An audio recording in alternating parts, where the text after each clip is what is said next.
Hi everyone, it's Vivid Bees and everything, and I'm so excited today because I am finishing my big project, the frog pond.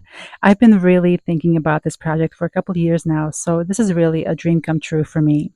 I want to show you what I've done and what my plan is, but first let's talk about the placement of the pond.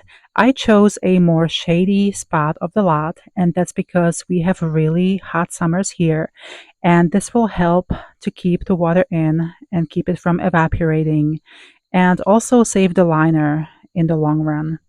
So this pond has these two big deciduous trees right above it. There is a maple tree and a oak tree, and these will provide shade in the summer, but then as the leaves fall down in the fall, it will create more sun for the winter, so hopefully it doesn't freeze over as much. This is also in a slope because all of our property is in the slope.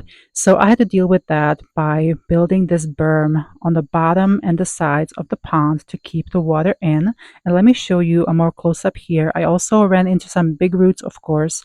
So I kind of shape the pond around these big roots and I left them in, and they're going to create a nice shallow area right here for any damselflies and dragonflies and also mosquitoes, because they are part of the food chain. They really are food for a lot of other things like the frogs.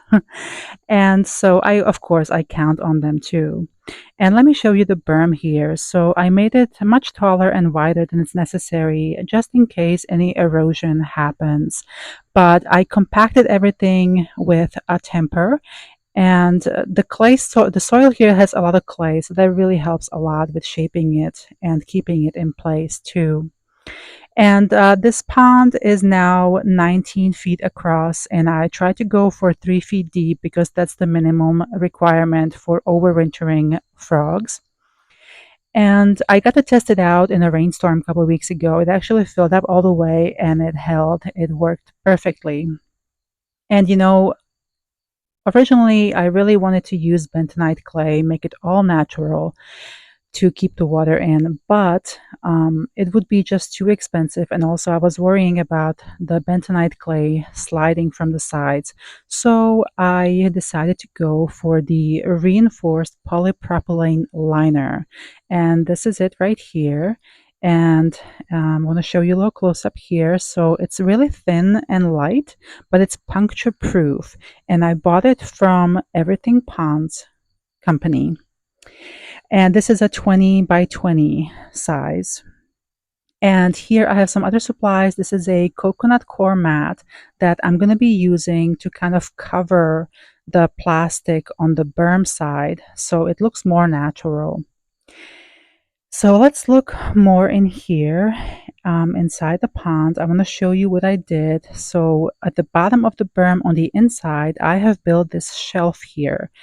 And this is going to secure that coconut core mat, and it's going to cover the berm right here on the inside and basically make it look more natural and covering the black plastic. Right here on the shelf, I'm going to put some rocks to secure the core mat so it doesn't float away. And I also made another shelf on this side right here, and this is going to act as a exit and an entrance for any frogs or wildlife. I made this a more gradual slope here, as you can see, so it's easier for the animals to climb out. And the shelf here is going to secure the material that's going to come from the top down. And I'm going to put some more rocks here to really hold it in, and the animals can climb out. The frogs can climb out in the spring, and it's going to be really slippery, right? The plastic is super slippery, so this is just a way for them to safely get out. Now let me show you more from this direction. So the berm will be covered with the plastic liner from the top down into the pond. And this is really going to help, with erosion, just keep the dirt basically from sliding in. And the other side from top down is going to be I'm going to be putting some seeds down. So I ordered some seeds here from American Meadows, and I have also this jute erosion mat here that I may use for this purpose too. So I have a creeping red fescue, which is great for shade. I also have some partial shade mix flowers that I'll be putting here. And I got some partridge pea, which is basically gonna do make like a quick cover crop. They will sprout right away and kind of cover it until the flowers and the grass fills in. And I may use this, this mat here to cover the seeds, or I may actually use it in the pond. We'll see. I don't know yet exactly. And now the last thing I'm going to need is a netting to keep the leaves out because we are under these big deciduous trees. So I got this polypropylene netting for the pond to catch the leaves, and I will be putting that over the pond when it's all installed. I really want to catch as many leaves as possible because too many leaves in the pond will lead to an algae growth, which could not be very good for the health of the pond. And as far as any pumps, or water fountains go, I didn't decide not to go for it because the frogs really like still water. And so there will be no pump. Instead, I'm going to be putting in some oxygenating plants, maybe some seagrasses that will really give some oxygen. And I think this will be the best for the frogs and for the wildlife. And I'm really excited to see who's going to make this their new home and who's going to come here and drink. So let's put it all together and see. All right, guys, it's all done. This is it. The pond is ready, and I absolutely love it. My lovely husband helped me put the liner in and the big logs on top of the berm, and he got to test it out. He confirmed the liner was extremely slippery and the water was really refreshing. But don't worry about him. He had a good time. Love ya. All right, so let's look a little bit closer now. Yeah, I want to show you the shelf that I've been talking about. It really worked out great. As you can see, it's just under the water line, basically all around the pond. And I'm securing the coconut core mat and the jute mat by the rocks so it doesn't float away. And I think it looks definitely much more natural. I like it better than just, looking at the black plastic. And right here, I ended up using the jute erosion mat as a traction for the animals to get in and out of the pond. And I really like the look. It's kind of like a little mermaid look. I love it.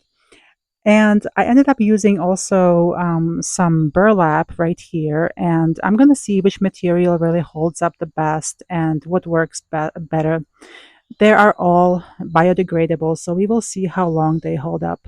And this is my, little shallow area, and this is going to be great for all the insects and maybe any small animals getting drink. I absolutely love it. I'm going to keep adding more rocks. Most of these rocks are from our property and they're gorgeous, and I really love the look of those logs. These logs are also from our property. We have felled these trees a couple years ago, and I think they look beautiful. And let's look closer here on my grass and flower seeds. Oh my gosh, they have sprouted. Look at that. Wow, that was just 2 days and they sprouted. Wow.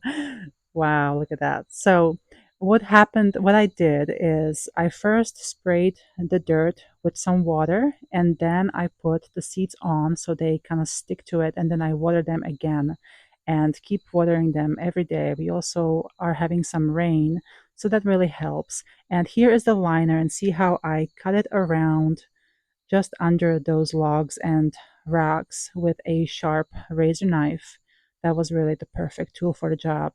And you see the net on it already, and it's working great already. It's catching these leaves, and I want to show you a little close up here how it's holding together.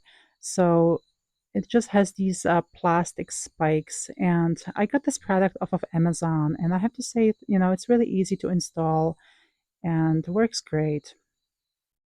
So I left couple, openings here for animals to be able to get in and, get a drink.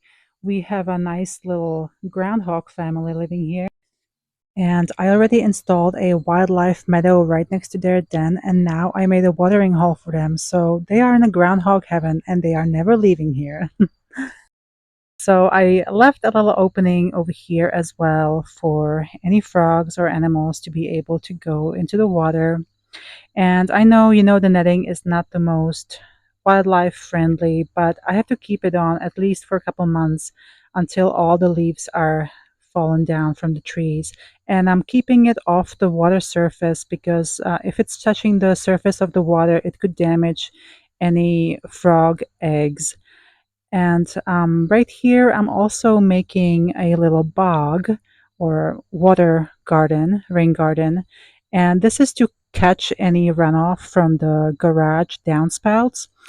And I really just don't want, the downspout water to be getting inside the pond. So this is going to be a beautiful bog that I'm going to plant in the spring. And it's going to really add just another habitat adjacent to the pond. And right here, the blue tarp, there used to be an old barn that we took down last year, and I covered it with this blue tarp to keep any weeds out. And I'm going to be seeding it with a woodland plant flower mix this fall. So yeah, this is the pond. I really like it. I'm gonna keep adding more rocks to this to make it prettier, and in the spring it's gonna get more water plants. I'm thinking some lilies, and it's gonna look really beautiful and natural.